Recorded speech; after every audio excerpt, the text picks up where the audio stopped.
This year in particular, in the summer, India revoked Kashmir's kind of autonomy that it owned.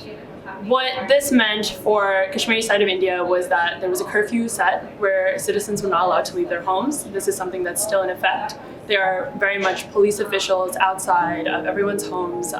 There's a shortage of food now, medicine. There are certain very much personal issues that Kashmiri citizens are unable to perform because of this curfew. Aside from that, the political implications of no longer having autonomy, no longer being able to control your area and knowing that the greater India is controlling it is also something that the citizens feel every day. We knew that there's a lot of crisis going on in Kashmir, and so we thought that would be a really important cause for our fundraiser. So it's obviously a very small scale fundraiser, and we don't end up raising too much money, but I think our primary goal is always to raise awareness for some problems. And I think Kashmir, the things that are going on in Kashmir, they're not always talked about as much in US media, but it's definitely a really important issue in the South Asian region. Now the issue hasn't become a political one, it's also now a personal one where people in Kashmir are suffering, from children to elderly people, and it's so much more of a humanitarian crisis that the world has really taken notice. And that has been a good thing. Unfortunately, it's one of those things that you get some media attention on and the next few months it's gone, and that's kind of what we're seeing. And unfortunately, it's still something that's still in effect.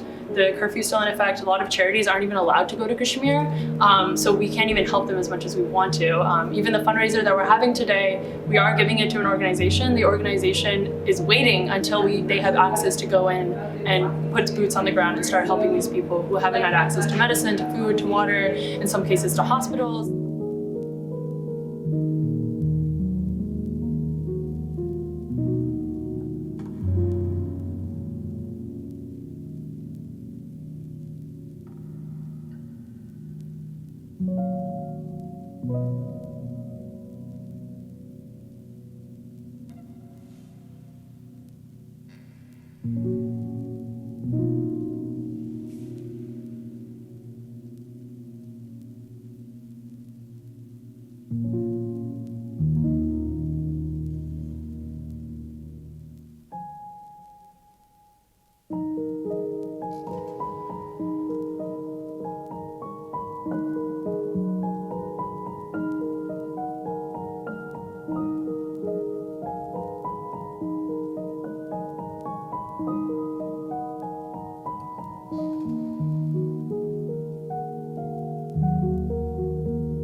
And I remember speaking to them about the issue because I was there towards the tail end of when the issue was beginning to start, and people were starting to get worried, but also it was so much of a sentiment that we just want this situation to be over. We don't care anymore, whether we have autonomy, we don't care anymore whether it's India or Pakistan or China, or if it's just our own country of itself.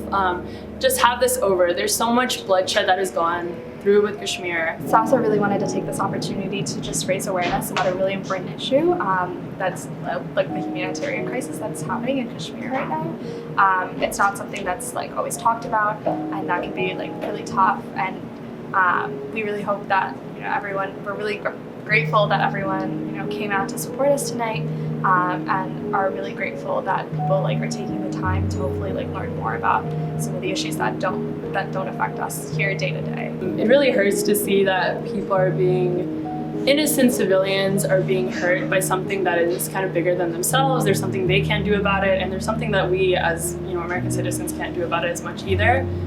Finding out that the place that I just visited, on the opposite side of that border, people are suffering for something that they can't even control. It hurts a lot, it's tragic, and then on top of that, it's something that you wonder, it seems so petty at the end of the day. Why should someone be suffering over what two countries are fighting over, Why should this be that one game piece in a war that is so big and so, to me, there's no use to it. We've been fighting it since 1947, and even before that, you'd think something could move forward.